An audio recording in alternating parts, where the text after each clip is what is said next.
Walang yan. Para sa mga celebrity katulad nila. Padala natin kay Mama. Walang gimmick, walang tamang panahon. Bebe!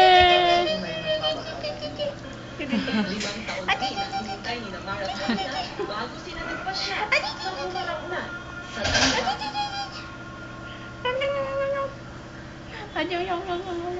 Julius, marami ang humahangat na magsimula na nga ang dalawa ng pamilya. Kaya duling. mo na rin sa darating na araw at sandali lang naman tong honeymoon. Bulaga! Sabi nga nila dahil kailangan ay sumabak din sila sa kampanya at ang mas mahabang honeymoon ay mangyayari sa Disyembre. Maraming salamat, Ses Trilon.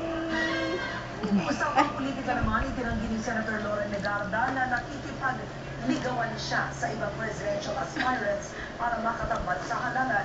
Inamin din ni Legarda na ilang araw na silang usap. Bebe! Francis Escudero, nakasama niya Bebe! sa yung Diyos ko, tabingin na ang leeg. Imbitado sa kasada ng Senador Mark Aquilino.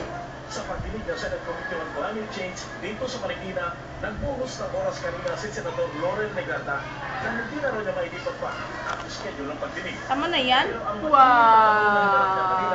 ay ang kasada Wow! ng Senador Escudero na kapag-ibig niya sa NPC. Laman ng pahayagan na naiinis na si Escudero na makipag-tandem kay Legarda dahil sa pakikipag-usap nito sa ibang presidentiables.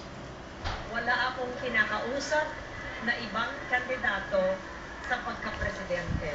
Are you able to talk with Senator Cheese about this? Hindi pa rin. Wala na akong boses. Tama na! Uy! Matulog ngayon si Legarda sa survey ng SWS. Top notcher si